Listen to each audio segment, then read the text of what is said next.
რეალური თავდასხმა რუსეთის პრეზიდენტის რეზიდენციაზე თუ საბაბი მოლაპარაკებების ჩასაშლელად. რუსეთ-უკრაინის ომის დასასრულებლად დონალდ ტრამპის დიპლომატიური ძალისხმევა საფრთხის ქვეშ დგება. მიზეზი ოფიციალური მოსკოვის ბრალდებებია. კრემლში ირწმუნებიან, რომ უკრაინამ რუსეთის პრეზიდენტის რეზიდენციაზე დრონებით თავდასხმას სცადა და საპასუხო ზომებით იმუქრებიან. ანონსდება მიმდინარე მოლაპარაკებებში მოსკოვის ისედაც ხისტი პოზიციის კიდევ უფრო გამკაცება. ბრალდებებს კატეგორიულად უარყოფენ კიევში, სადაც მოსკოვს 90% შეთანხმებული სამშვიდობო გეგმის საბოტაჟის მცდელობაში ადანაშაულებენ და არც იმას გამორიცხავენ, რომ რუსეთი უკრაინულ სამთავრობო შენობებზე თავდასხმისთვის ემზადებოდეს. სავარაუდო თავდასხმა რუსეთსა და ამერიკის ლიდერების სატელეფონო საუბრის თემაც გახდა. შტატების პრეზიდენტი, რომელმაც ინფორმაცია პირადად პუტინისგან მიიღო, თავდასხმის სავარაუდო მცდელობას არასწორ ნაბიჯად აფასებს. მარიამ რობაქიძე ამბობთ.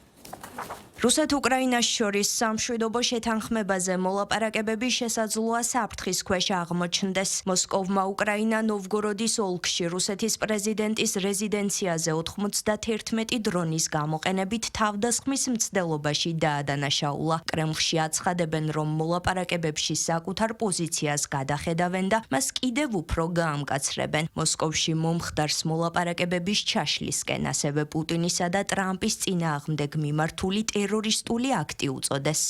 ეს მართლაც ტერორისტული აქტია, რომელიც მოლაპარაკებების ჩაშლისკენ არის მიმართული. მინდა გავიხსენო ზელენსკის საშობაო მიმართვა, რაც მან პუტინის და ასევე ტრამპის წინააღმდეგ თქვა. ეს უკრაინაში კონფლიქტის მშვიდობიანი გზით მოგვარების ხელშეწყობას პრეზიდენტ ტრამპის მცდელობებისთვის ძირის გამოთხრას ისახავს მიზნად. ბუნებრივია, პოზიციას საჯაროდ არ გამოვაცხადებთ. რუსეთი არ ტოვებს მოლაპარაკებების პროცესს და, რა თქმა უნდა, გააგრძელებს მოლაპარაკებებსა და დიალოგს, პირველ რიგში ამერიკელებთან. რაც შეეხება პრეზიდენტის ადგილსამყოფელს, ამჟამად პირობებში ეს საკითხი საჯარო განხილვის საგანი არ არის.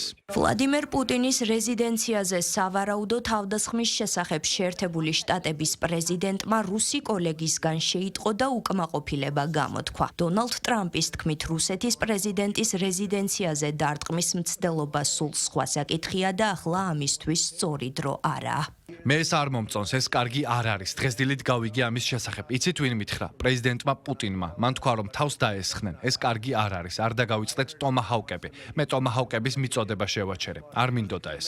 ახლა დელიკატური პერიოდია. ერთია შეტევის განხორციელება, მაგრამ სულ სხვა რამაა მის სახლზე თავდასხმა. ეს არ არის სწორი დრო ამისთვის. ძალიან გაუბრაზდი ამის გამო. ამბობთ, რომ შეიძლება თავდასხმა საერთოდ არ მომხდარა. ეს ასევე შესაძლებელია, მაგრამ პრეზიდენტმა პუტინმა დღეს დილით მითხრა, რომ მოხდა. კიევი რუსეთის პრეზიდენტის რეზიდენციაზე თავდასხმის მცდელობას უარყოფს. უკრაინის პრეზიდენტმა ინფორმაციას სიცრუე, ბრალდებებს კი რუსეთის ბოროტი განზრახვა უწოდა. ქვეყანაში ირწმუნებიან, რომ რუსული манипуляციები შეთხზულია კონკრეტული მიზნებისთვის. ესენია კიევში სამთავრობო შენობებზე თავდასხმებისთვის საბაბის შექმნა და სამშვიდობო პროცესისთვის ძირის გამოთხრა. თითქმის ერთი დღე გავიდა და რუსეთმა ჯერ კიდევ ვერ წარმოადგინა რაიმე დამაჯერებელი მტკიცებულება უკრაინის მიერ პუტინის რეზიდენციაზე თავდასხმის შესახებ ბრალდებების დასადასტურებლად და ისინი ამას არც გააკეთებენ, რადგან ასეთი თავდასხმა არ მომხდარა. ჩვენ მოვუწოდებთ ყველა სახელმწიფოს იმოქმედონ პასუხისმგებლობით და თავი შეიკავონ დაუდასტურებელ ბრალდებებზე რეაგირებისგან. ეს ძირს უთხრის ბოლო დროს წინ მიმავალ კონსტრუქციულ სამშვიდობო პროცესს. ომის შემსწავლელი ამერიკული ინსტიტუტის განცხადებით მტკიცებულება, რომ უკრაინამ რუსეთის პრეზიდენტის რეზიდენციაზე თავდასხმა განახორციელა, არ არსებობს. პლატფორმის ანალიტიკოსების განმარტებით ობიექტის მახლობლად ღია წყაროებში არ არის გეოლოკაციური ვიდეოები, აფეთქებების ხანძრების ან კვამლის კადრები. თავდასხმის შესახებ ინფორმაციის გავრცელებამდე იყო ოპტიმისტური მოლოდინი, რომ უკრაინის მიერ წარმოდგენილი 20 პუნქტიანი სამშვიდობო გეგმის შეთანხმება ფლორიდაში გამართული შეხვედრების შემდეგ რეალისტური იყო და მხარეებს მხოლოდ ერთი, თუმცა ყველაზე რთული ტერიტორიული საკითხის გადაწყვეტა აშორებდათ. ეს ის ერთადერთი პუნქტია, რომელშიც უკრაინისა და რუსეთის პოზიციები მნიშვნელოვნად განსხვავდება. უკრაინის პრეზიდენტის განცხადებით, ქვეყანას არ შეუძლია უარი თქვას საკუთარ ტერიტორიებზე, რადგან ეს კანონმდებლობასთან, საზოგადოების პოზიციასა და რეალურ სიტუაციასთან წინააღმდეგობაში მოდის.